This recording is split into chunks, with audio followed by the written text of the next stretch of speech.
আসসালামু আলাইকুম। গত সপ্তাহের শেষ ট্রেডিং সেশনে অর্থাৎ সাপ্তাহিক বিশ্লেষণে যেটা আমরা বলছিলাম যে 5টি বিষয়ে আমাদের নজর রাখতে হবে। 5,900 সাপোর্ট ধরে রাখতে পারছি কিনা, 6,000 রেজিস্ট্যান্সের কাছে প্রাইস অ্যাকশন কেমন হয়, লিকুইডিটি শক্তিশালী থাকে কিনা, ইন্স্যুরেন্স ও টেক্সটাইল লিডারশিপ ধরে রাখতে পারছি কিনা, আর 5 নম্বর যেটা সেটা হচ্ছে ভলিউম কোন স্টকে কনসেন্ট্রেট হয়। আজ ছিল নতুন সপ্তাহের প্রথম ট্রেডিং সেশন, আর নতুন সপ্তাহের প্রথম সেশন অনেক গুরুত্বপূর্ণ, কারণ এখান থেকে প্রথম ধারণা পাওয়া যায় মার্কেট কি আবার 6,000-এর দিকে এগুতে চায়, নাকি প্রফিট বুকিং আরও কিছুদিন চলতে পারে। আজকের সেশন সে প্রশ্নের প্রথম ইঙ্গিত দিয়েছে। চলুন শুরু করি আজকের মার্কেট স্ন্যাপশট দিয়ে। তো আজকের সেশনে ডিএসএক্স 5,855 পয়েন্টে ক্লোজ করেছে। দিনের শুরুতে বায়ার্স কিছুটা সক্রিয় থাকলেও শেষ ঘন্টায় সেলিং প্রেশার বেড়ে যেতে আমরা দেখেছি। ফলে দিন শেষে ইন্ডেক্সে 44 পয়েন্টের মতো কারেকশন করে 5,855 পয়েন্টে ক্লোজ করেছে। আর আজকের মোট লেনদেন হয়েছে আমরা দেখতে পাচ্ছি প্রায় 1,070 কোটির মতো টার্নওভার আমরা দেখতে পাচ্ছি। অর্থাৎ প্রফিট বুকিং এলেও মার্কেটে লিকুইডিটি এখনও কিন্তু সন্তোষজনক রয়েছে আমরা বলতে পারি।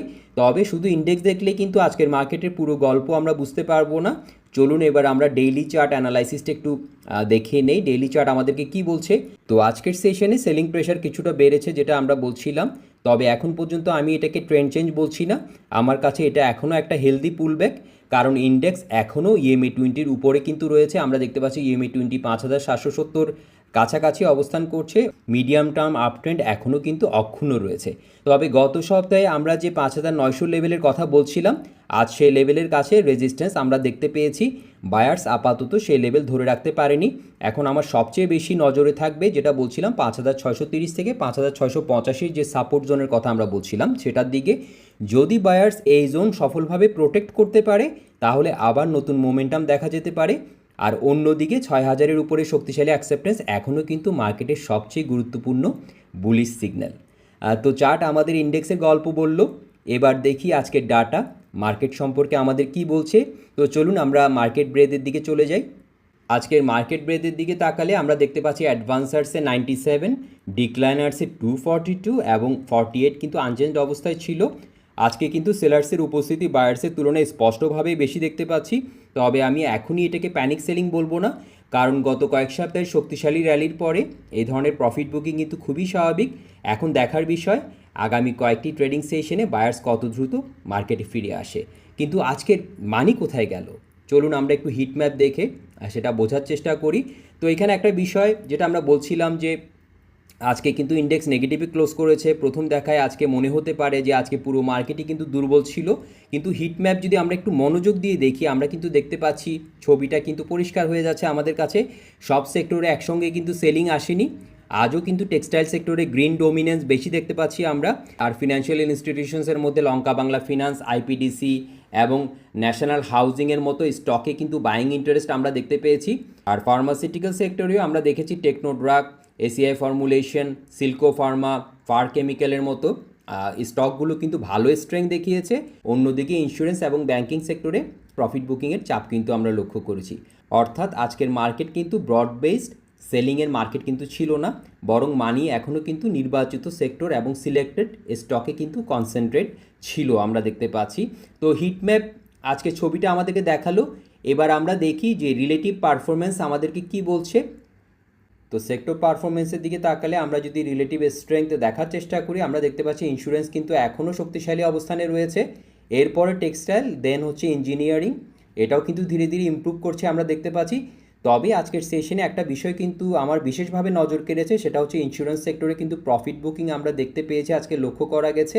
টেক্সটাইল যদিও এখনও তুলনামূলকভাবে শক্তিশালী অবস্থানে রয়েছে আমরা দেখতে পেয়েছি। একই সঙ্গে ফিনান্সিয়াল ইনস্টিটিউশনস এবং ফার্মাসিউটিক্যালসের কিছু সিলেক্টেড স্টকে কিন্তু বাইং ইন্টারেস্ট লক্ষ্য করেছি আমরা। আমার কাছে মনে হচ্ছে মার্কেটের ভেতরে মানি ধীরে ধীরে আরও বিস্তৃতভাবে রোটেট হওয়ার ইঙ্গিত দিচ্ছে। তবে মাত্র একটি ট্রেডিং সেশন দেখেই নতুন সেক্টর লিডারশিপ শুরু হয়ে গেছে এমন সিদ্ধান্তে আমি এখনই পৌঁছাতে চাই না। আগামী কয়েকটি ট্রেডিং সেশনে এই বাইং ইন্টারেস্ট টিকে থাকছে কি না সেটাই হবে সবচেয়ে গুরুত্বপূর্ণ বিষয়। তো এখন পর্যন্ত আমরা পুরো মার্কেটের বড় ছবিটা দেখলাম। Index, chart, market breadth, heatmap, sector rotation সবই আলোচনা করলাম। তো এবার চলে যাচ্ছি আজকের আলোচিত স্টকগুলোর দিকে। আমরা দেখে নিব প্রথমে আজকে ভলিউম লিডার্স কারা ছিল আমরা একটু দেখে নিব। তারপরে আজকের যে আলোচিত স্টক যেগুলো রয়েছে আমরা যে টেকনিক্যাল চার্ট বিশ্লেষণ সেটা দিকে আমরা চলে যাব। তো তো দেখে নিই আজকের ভলিউম লিডার বোর্ডে কারা ছিল। আমরা ভলিউম লিডার বোর্ডের দিকে তাকালে আমরা কিন্তু দেখতে পাচ্ছি লঙ্কা বাংলা ফিন্যান্স, এআইবিএল ফার্স্ট মিউচুয়াল ফান্ড, শার্প ইন্ডাস্ট্রিজ, ফেকদিল, সিল্কো ফার্মা, মালিক স্পিনিং, এমএল ডাইং, এই স্টকগুলো কিন্তু আমরা দেখতে পাচ্ছি আজকে ভলিউম লিডার বোর্ডে জায়গা করে নিয়েছে। তো এই স্ট্রাকচার বিচারে এখান থেকে যেই স্টকগুলো নিয়ে আজকে আলোচনা করব সেগুলো হচ্ছে লঙ্কা বাংলা ফিন্যান্স, এআইবিএল ফার্স্ট মিউচুয়াল ফান্ড, সিল্কো ফার্মা, ফেকদিল, এমএল ডাইং। তো চলুন আমরা একটা একটা করে আজকে দেখে নেই এগুলোর চার্ট কি রয়েছে, কি বলছে আমাদেরকে স্ট্রেংথ এবং উইকনেসগুলো। তো প্রথমেই লঙ্কা বাংলা ফিন্যান্স। তো লঙ্কা বাংলা ফিন্যান্সের দিকে তাকালে আমরা যেটা দেখতে পাচ্ছি আজকে যে ক্যান্ডেলের দিকে যদি আমরা তাকাই আমরা কিন্তু দেখতে পাচ্ছি আজকে ওপেন করেছিল 17.20, হাই গিয়েছিল 18.50 এবং ক্লোজটা করেছে 17.90। তো আমরা দেখতে পাচ্ছি এখানে কিন্তু একটা লেভেল রয়েছে 18 লেভেলে কিন্তু একটা ফিয়ার ফেস করেছে, যেটা কিন্তু এখানে একটা রিজেকশন লেভেল আমরা দেখতে পাচ্ছি। এবং যেটা বলছিলাম যে গিয়েছিল কিন্তু 18.50, ক্লোজটা করেছে একদম আমরা যেটা দেখতে পাচ্ছি ফিয়ার ফেস করে 18 নিচে ক্লোজটা করেছে 17.90-তে। যদি ভলিউম সাপোর্ট রয়েছে স্ট্রাকচার বিচারে আমি বলবো যে অনেকটা স্ট্রং আমরা দেখতে পাচ্ছি। এটা কিন্তু মোমেন্টাম ভালো, ইএমএ 20 এবং 50-র উপরে অবস্থান করছে। এবং আরেকটা ইম্পর্টেন্ট ইনফরমেশন আমি আপনাদের সাথে শেয়ার করতে চাই, এখানে কিন্তু আমরা সিমেট্রিক্যাল কম্প্রেশনটাও কিন্তু পরিষ্কারভাবে লক্ষ্য করছি। সো সব বিচারে কিন্তু ভালো রয়েছে। ক্যান্ডেলটা কিন্তু যেটা হচ্ছে যে ব্রেকআউট ক্যান্ডেল হিসাবে কিন্তু ফিট হচ্ছে ঠিকঠাক মতো। সো এখন দেখার বিষয় 18-র উপরে অ্যাকসেপ্টেন্স ধরে রাখতে পারছি কিনা, যদি পারে তারপর একটা ইম্পর্টেন্ট লেভেল হতে পারে সম্ভাব্য লেভেল, যেটার দিকে আমাদের নজর রাখতে হবে 19.50। তো এরপর হচ্ছে এআইবিএল ফার্স্ট মিউচুয়াল ফান্ড। তো এটা নিয়ে কিন্তু আগে ট্রেডিং সেশনে আমি কথা বলেছি, একটা অনেক লম্বা সময়ের একটা অ্যাসেন্ডিং চ্যানেল যেটাকে রেসপেক্ট করেছে সেটাকে ব্রেক করে, এবং সেখানে আমি একটা লেভেল আপনাদের সাথে শেয়ার করেছিলাম 660। তো 660-এর উপরে কিন্তু আজকে ক্লোজ করেছে স্ট্রং ক্যান্ডেল দিয়ে। আমরা দেখেছি পুরো বায়ারদের কন্ট্রোলে ছিল, এই মোমেন্টাম ভালো পাচ্ছি, ভলিউম ভালো পাচ্ছি, সব কিছু মিলিয়ে আমরা কিন্তু খুব স্ট্রং দেখতে পাচ্ছি। তো আমরা যেটা বলছিলাম 660-এর উপরে এখন যদি অ্যাকসেপ্টেন্স ধরে রাখতে পারে, পরবর্তী একটা ইম্পর্টেন্ট লেভেল আপনাদের সাথে শেয়ার করেছিলাম 8। তো এখন দেখার বিষয় যে সেটা পারছি কিনা, যদি পারে পরবর্তী লেভেল, এই লেভেলটাকে আমরা এখন দেখার চেষ্টা করব এই লেভেলে কী ধরনের রিয়েকশান দেখাচ্ছে।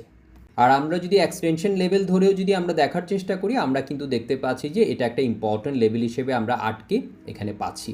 তো দেখা যাক এখন যেটা বললাম যে 660-এর উপরে অ্যাকসেপ্টেন্সটা ধরে রাখতে পারছে কি না সেটা আমরা এখন দেখার চেষ্টা করব।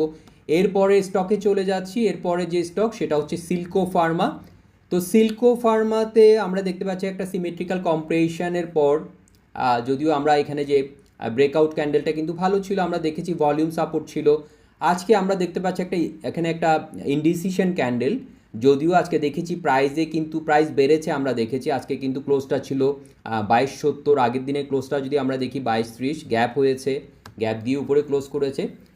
তো যদিও একটা স্পিনিং টপ ক্যান্ডেল ইনডিসিশন, তো পরের ক্যান্ডেলটা আমাদেরকে কনফার্ম করবে যে আসলে কি হতে যাচ্ছে। তবে স্ট্রাকচার বিচারে আমি বলবো যে স্ট্রংলি বুলিশ রয়েছে। সিমেট্রিক্যাল কম্প্রেশন অনুযায়ী যদি আমরা একটি সম্ভাব্য টার্গেট যদি দেখার চেষ্টা করি, টেকনিক্যাল সম্ভাব্য টার্গেট, তো টার্গেটটা কিন্তু আমাদের একটা ইম্পর্টেন্ট যে লেভেল, সেই লেভেল পর্যন্ত আমাদেরকে এখানে ইন্ডিকেট করছে। আমি যদি এখানে ধরে বলার চেষ্টা করি 25 থেকে 2560-এর এই জোনটা আমাদের জন্য ইম্পর্টেন্ট হতে পারে সিমেট্রিক্যাল কম্প্রেশন অনুযায়ী, সেখানে একটা টার্গেট আমরা দেখতে পাচ্ছি।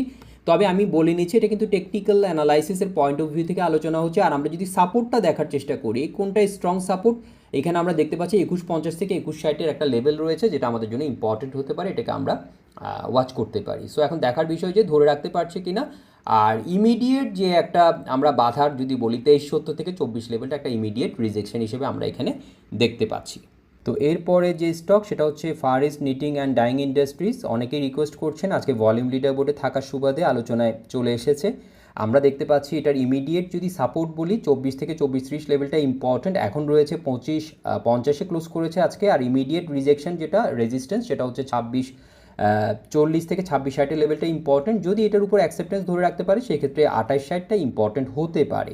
স্ট্রাকচার বিচারে সব দিক থেকে আমি যদি বলি ইন্ডিকেটর এবং মোমেন্টাম সব কিছু মিলে ইন্ডিকেটর ধরে যদি আমি বলার চেষ্টা করি পজিটিভ আছে। সো এখন দেখার বিষয় যে এই লেভেলটাকে ক্রস করতে পারছি কিনা, 2660-এর উপরে অ্যাকসেপ্টেন্স ধরে রাখতে পারছি কিনা সেটা আমরা দেখার চেষ্টা করব। আর আজকের আলোচনার শেষ যে স্টক সেটা হচ্ছে এমএল ডাইং। এমএল ডাইং কিন্তু স্ট্রাকচার বিচারে অনেক স্ট্রং আমরা বলবো, বুলিশ বলবো আমরা। এবং আমরা যদি ক্যান্ডেলস্টিক ফর্মেশনগুলো যদি দেখার চেষ্টা করি, স্ট্রেংথের পরিষ্কার আমাদেরকে ইঙ্গিত কিন্তু দিচ্ছে। ভলিউম সাপোর্ট রয়েছে, আরএসআই তো আমরা দেখতে পাচ্ছি, কোনো অস্বাভাবিকতা কিন্তু আমরা দেখতে পাচ্ছি না এখন পর্যন্ত। তবে একটা ইম্পর্টেন্ট লেভেল যদি বলি সেক্ষেত্রে 14 লেভেলে রিজেকশন ফেস করতে আমরা দেখতে পাচ্ছি। এখন যদি 14-র উপরে অ্যাকসেপ্টেন্স ধরে রাখতে পারে, এরপর একটা ইম্পর্টেন্ট লেভেল আমরা দেখতে পাচ্ছি 15-র কাছাকাছি গিয়ে এই লেভেলটা ইম্পর্টেন্ট হতে পারে। এবং EMA 2050 সব কিছুর বিচারে কিন্তু পজিটিভ রয়েছে। তো ভিউয়ার্স, আমরা দেখে নিলাম আজকের ভলিউম লিডার বোর্ডে থাকা কিছু স্টকের টেকনিক্যাল স্ট্রাকচার, স্ট্রেংথ এবং উইকনেসগুলো। তো আগামী কয়েকটি ট্রেডিং সেশনে আমি 5টি বিষয়ের উপর নজর রাখবো। প্রথম যেটা, সেটা হচ্ছে 5900 যে লেভেল, বায়ার্স আবার ফিরে আসছে কি না এই লেভেলে, এটা দেখার চেষ্টা করব। আর দ্বিতীয়ত হচ্ছে 5600 থেকে 5685 সাপোর্ট জোন কতটা শক্তভাবে হোল্ড করে সেটা দেখার চেষ্টা করব। তৃতীয়ত হচ্ছে আজকের তুলনায় লিকুইডিটি বাড়ছে কি না, এটা কিন্তু খুব ইম্পর্ট্যান্ট, নাকি প্রফিট বুকিং আরও বাড়ছে। আর চতুর্থত হচ্ছে টেক্সটাইল সেক্টর লিডারশিপ ধরে রাখতে পারছি কি না। আর ফিনান্সিয়াল ইনস্টিটিউশনস ও ফার্মাসিউটিক্যালসের বাইং ইন্টারেস্ট আরও বিস্তৃত হচ্ছে কি না। আর সবশেষে আজকের ভলিউম লিডারগুলোর মধ্যে কোন স্টক ফলো থ্রু দেয় আর কোনগুলো কনসলিডেশনে যায়। তো আমার কাছে কিন্তু এখনও বড় ছবিটি পুরোপুরি নেগেটিভ হয়নি, তবে আগামী 2 থেকে 3টি ট্রেডিং সেশন মার্কেটের শর্ট টার্ম ডিরেকশন বোঝার জন্য কিন্তু খুবই গুরুত্বপূর্ণ হতে যাচ্ছে। তো ভিউয়ার্স, আজকের ভিডিও এই পর্যন্তই। আপনার কাছে কি মনে হচ্ছে সেটা কিন্তু আপনি কমেন্ট করে জানাতে পারেন। আপনি কি চিন্তা করছেন আগামী কয়েকটি ট্রেডিং সেশনে মানি কোন সেক্টরে সবচেয়ে বেশি রোটেট করবে বলে আপনার মনে হচ্ছে, আপনি সেটা কমেন্টে জানাতে পারেন। তো ভিউয়ার্স, আজকের ভিডিও এই পর্যন্তই। ভিডিওটি ভালো লাগলে এবং ইনফরমেটিভ মনে হলে অবশ্যই লাইক করবেন এবং শেয়ার করবেন। ধন্যবাদ সবাইকে।